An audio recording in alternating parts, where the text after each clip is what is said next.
Hello doctors. In the previous video, we discussed about the amoebic liver abscess, and in this video, we are going to talk about pyogenic liver abscess. What does pyogenic mean? Nothing but pus, right? What happens in a pyogenic liver abscess? The organism differs. The organism is the bacterial organism, most common being E. coli, the gram-negative bacilli. In Asia, the most common is Klebsiella. We must remember that 40% of it is polymicrobial. That is, it can be caused by Pseudomonas, Enterococci, Streptococci viridans, and Clostridium. Now let us look into the etiology of pyogenic liver abscess. From where does the infection come? What is the source of the infection? So the source can be numerous. Anything in and around the abdomen can be the source. So first of all, it can be the gallbladder, which is the most common source. Under gallbladder, you can have an empyema of the gallbladder. There can be cholangitis, any biliary tract surgery, any stone disease.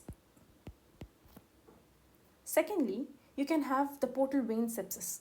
20% is due to sepsis of the portal vein. Under portal vein sepsis, you know from the previous video, what is the most common site the abscess will be formed? Yes, it is the right side and the posterior region, which is the segment 7. Why is segment 7 preferred? Because of the laminar flow. Try to recollect. Because of the laminar flow of the right portal vein. Okay. So this is the second region. Via the portal vein sepsis, there can be causes can be appendicitis, inflammatory bowel disease, pancreatitis, and from these organ, the portal vein can carry the infection to the liver. Third is distant infection. It can be in the lungs. There can be pneumonia. It can be in the urinary tract. That is, there can be an upper urinary tract infection. Fourthly, there can be any superadded infection. That is, a pre-existing amoebic liver abscess or a pre-existing hydatid cyst. Okay. Fifthly, we are going to see about the cryptogenic cause. Cryptogenic has a 20% cause, and there is no identified primary infection in this case. Sixth is trauma. This is being the increasing cause about 4 to 10%. And then seventh, finally, there can be any direct extension. That is from suppurative cholecystitis,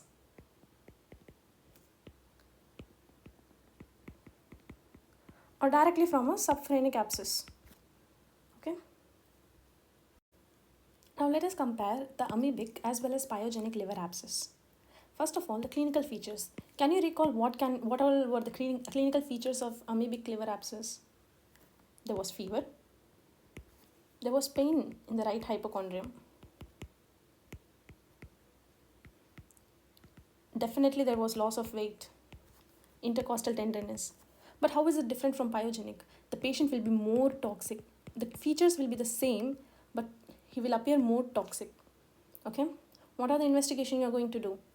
It's the same in both amoebic as well as pyogenic. You are going to do ultrasound abdomen,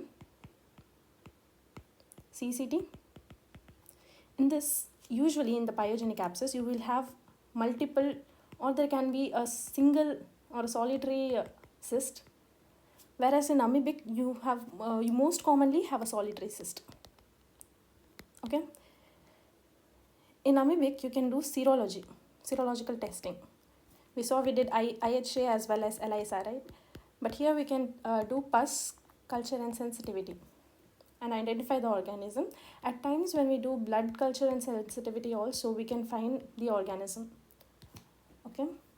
So these are the general investigation. Other than that, you're going to take LFT, the CBC in both. LFT will be deranged. There will be increase in ALP because we saw that the most common etiology is the gallbladder etiology, the biliary etiology. So whenever there is a biliary obstruction or anything that happens in the gallbladder, the ALP will be increased because it's a kind of obstructive jaundice, right? In neutrophils, can you recall what happens to the neutrophil in amoebic abscess?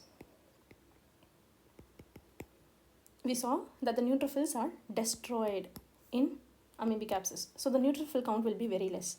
But since in pyogenic liver abscess, it is an infection and there is no destruction of the neutrophil, the count of neutrophils will increase. Okay, you should remember this difference. And secondly, the organism, what causes the amoebic liver abscess? We all know it is Entamoeba histolytica. And the organism here most common is E. coli. Okay, now the management. So looking into the management, what did we do for amoebic liver abscess? Under amoebic liver abscess, we gave two types of drugs. First, we did the medical management. Under medical management, we gave two types of drugs. One is tissue amoebicide, followed by aluminal amoebicide. Okay, but since in this condition the patient is very toxic and we have to start him immediately with an IV antibiotics. So we are starting him with IV antibiotics, the third generation cephalosporin and metronidazole to be specific. And we always prefer a low threshold aspiration. That is, when there is not even a slightest improvement even after giving these antibiotics, we have to go for aspiration. But in amoebic abscess, we waited.